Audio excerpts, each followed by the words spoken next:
Perfeito. Quer dizer, na realidade é dar um suporte para que ele possa realmente, no momento difícil, ter estrutura para passar por tudo isso. Né? Galgar a condição de excelência na profissão. Perfeito.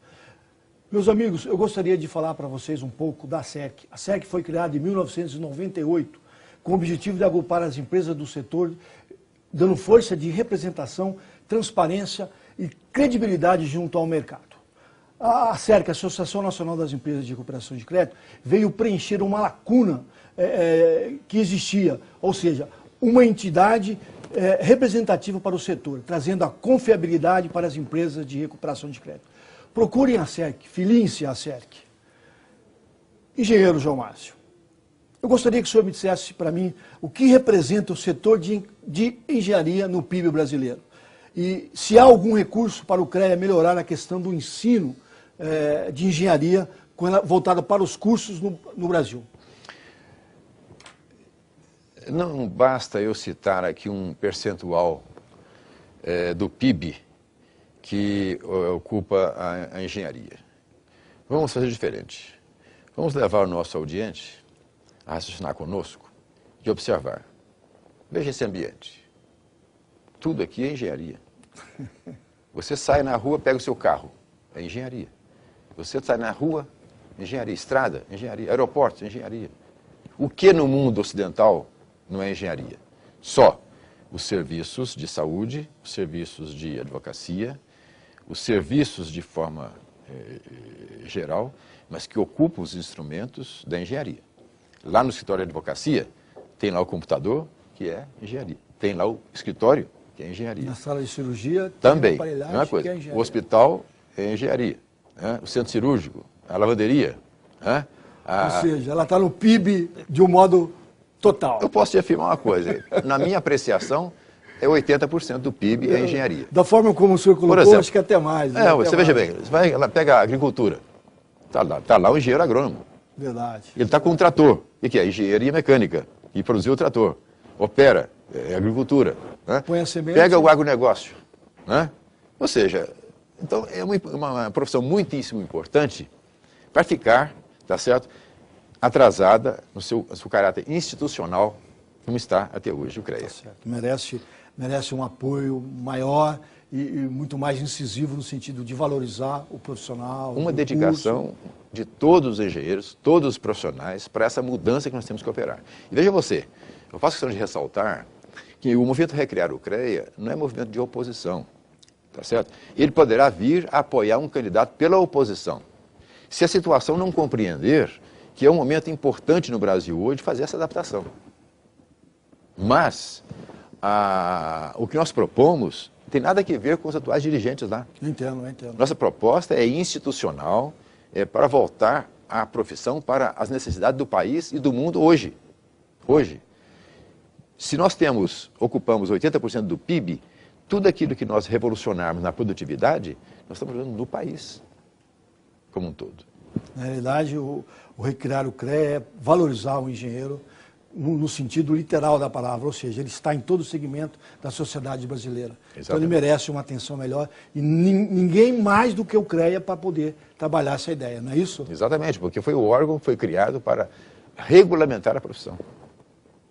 E nós temos vistos que nós temos várias escolas de engenharia, mas algumas escolas ficam, como a grande maioria no Brasil, de escolas que não visam o fortalecimento do profissional. Visa, sim, uma indústria, um negócio. Como o Recriar o CREA tem uma visão ou tem um trabalho voltado para isso, no sentido de valorizar o curso de engenheiro? Basta termos um raciocínio muito simples. Banco. Você tem bancos ótimos e bancos ruins.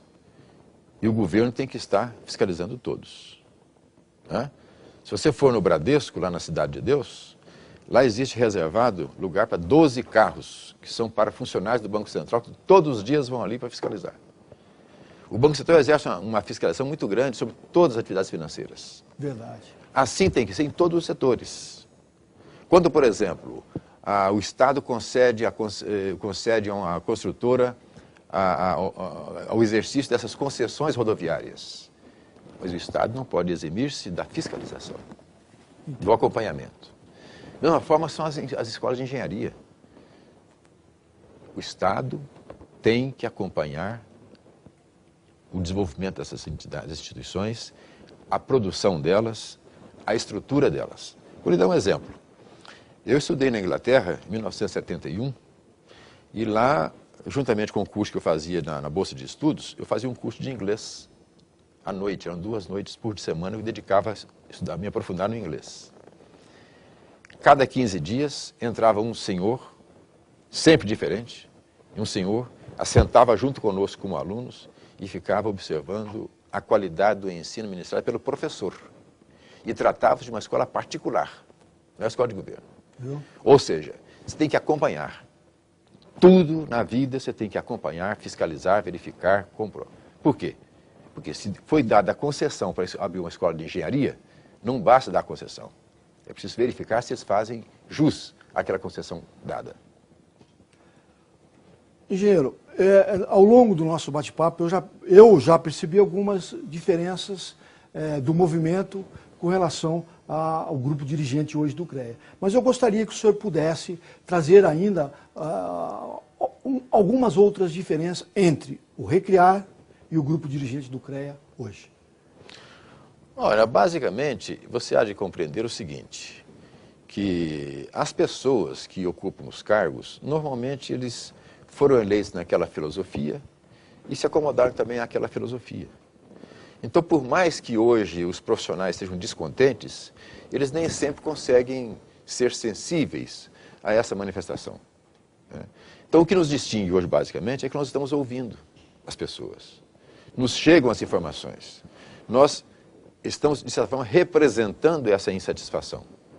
Por quê? Porque é uma insatisfação que cala fundo no cenário nacional. Nós constatamos hoje profissionais não habilitados, nós constatamos hoje que os governos não estão respondendo às necessidades do país na construção da infraestrutura. Ora, então os engenheiros precisam agir. Isso é interesse deles. Na medida que nós formos reconstruir a infraestrutura do país, nós estamos querendo ocupação para os engenheiros, para os profissionais. Então é isso que nós entendemos que nos distingue deles. Eles estão acomodados numa situação na qual foram eleitos. E não, no cargo, não exerceram uma mudança que é a que nós propomos agora. Perfeito. E, volto a reafirmar, essa mudança proposta por nós não necessariamente será exercida por nós, executada por nós. Entendo. Se nós encontrarmos pessoas habilitadas, nós, com todo prazer, nós vamos juntar a eles e dar a eles a proposta que nós temos. E eu pergunto para o senhor, quais as ações do movimento tem feito ou pretende fazer para desenvolver e obter êxito com esse projeto? Olha, basicamente nós estávamos conversando, porque política, e isso aí não é um trabalho político, política é conversar, é ouvir, né? É transmitir ideias, é discutir, debater.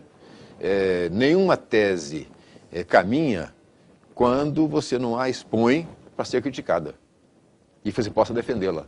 Né? Daí, como disse o grande orador Cícero, né? Da discussão nasce a luz. É isso? É isso mesmo, da discussão nasce a luz. E felizardo daqueles que realmente se propõem a conversar e transigir, não é verdade? Porque realmente a gente encontra o consenso. E onde tem um consenso a gente faz maravilhas. E ninguém perde por apresentar suas ideias, em hipótese alguma. Muitas vezes a ideia não é aceita num certo instante, mas para o futuro ela está projetada. Verdade. Assim disse o pensador francês Victor Hugo, né, que você conhece muito bem. Ele disse que nenhuma força nada é tão forte quanto uma ideia quando é chegada a sua hora. Entendo. Entendo. E ele presenciou algumas mudanças no seu tempo, não é verdade? Revolucionou o mundo. O mundo, transformadora. Mas, engenheiro João Márcio, eu gostaria de perguntar ao senhor, mas antes de perguntar, eu gostaria de dizer aonde eu cheguei nessa pergunta. Eu tenho um filho, ele é engenheiro elétrico pela FEI, e nos reunimos com os amigos dele e senti que fiz uma sondagem para saber o que eles pensam, como eles interagem. tudo jovem ainda, não tem uma visão ainda de longevidade, eles estão muito mais focados neles no hoje, sabe? Querem ganhar bem, tem uns que ganham bem mesmo, aquilo que o senhor falou, o engenheiro hoje está voltando a ser valorizado, tá certo? Mas ainda falta, às vezes, uma ideia de consenso, uma ideia de conjunto. Mas arrisquei algumas perguntas, e uma delas eu trouxe para o senhor, para saber o que o senhor pensa e o que o senhor acha dessa ideia deles. Eles disseram para mim o seguinte, por que o que o senhor pensa, na realidade, o que o senhor pensa com relação a uma prova técnica para o engenheiro recém-formado? Porque eles dizem o seguinte, tem engenheiro com número suficiente para trabalhar, mas ainda tem demanda, ou seja, tem engenheiro que não é capaz, no entender deles, para exercer certo tipo de profissão ou certo tipo de atividade dentro do segmento da engenharia. Uma prova técnica, no pensar deles, poderia estar suprindo essa demanda. O que o senhor pensa disso? Olha, essa questão tem sido frequente por aí. A gente ouve muito. Porque você sabe, nesse movimento nós estamos conversando muito com os profissionais. Essa questão é comum a estar sendo levantada. No entanto, é preciso um pouco de cuidado com essa questão. Porque lá na ordem, na OAB, eles fazem o exame de ordem e reprovam 92% dos candidatos. Isso quer dizer o seguinte, que só aqueles que têm a carteira da ordem é que podem, então, exercer a profissão. Ora, se na engenharia isso acontecer, significa que 92% dos engenheiros não podem ter emprego. Veja, isso aí é um problema que ainda não está adequadamente pensado por a quem ocorre essa ideia. Entendo. Né? Antes disso, é importante o que falei anteriormente agora. O CREA precisa exercer uma fiscalização, um acompanhamento muito próximo das escolas de engenharia, para que elas tenham um nível mínimo de padrão. Né? Feito isso, e a partir daí, é que eu acho que possa se pensar numa coisa desse tipo, um sistema de ordem.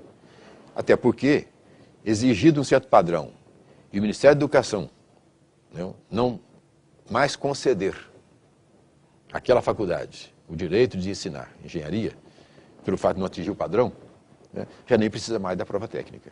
Entendo. Veja você, o curso de engenharia é um curso pesado para os jovens, porque é um curso pesado para o jovem em si estudar engenharia. De outro lado, para as famílias, porque enquanto o jovem está na faculdade, as famílias não podem contar com a renda que ele possa ter. De outro lado, é um curso pesado também para o Estado. Não só as escolas públicas, mas também as particulares. Tem suas benesses aí que o Estado concede para o ensino de engenharia. Isenções fiscais, bolsa, questão previdenciária, etc. Então, veja, o curso de engenharia é um curso caro, para depois, numa mera prova técnica, você impedir que o aluno vá trabalhar na profissão. Veja, o curso de Direito é um pouco diferente. O curso de Direito é um curso que as pessoas trabalham meio período, estuda meio período apenas. Então, se por acaso ele está fazendo o curso e precisa trabalhar, ele pode trabalhar meio período. Então já não faz tanta falta na família. Segundo lugar, ele com o curso de engenharia, que não passou na ordem, ele já tem uma experiência de trabalho na fase estudantil, permite ele continuar por ali. Ou vai para a carreira bancária, ou vai para alguma coisa, etc. Um outro viés, né? Então essa questão do exame de ordem não é tão simples para ser resolvida. Ela vai requerer um estudo mais aprofundado, meditar sobre o assunto e, antes de mais nada, ir na fonte. Qual é a causa do engenheiro mal preparado? Porque o engenheiro, como eu disse já anteriormente para você, é a formação profissional na faculdade. Mas o complemento da formação dele é na empresa. Verdade. Ora, se com a prova técnica impedir que ele tenha emprego, nós estamos impedindo que ele tenha a segunda fase de formação. Tá certo. Engenheiro João Márcio, como eu disse para o senhor no começo, o nosso tempo passa e a gente nem percebe.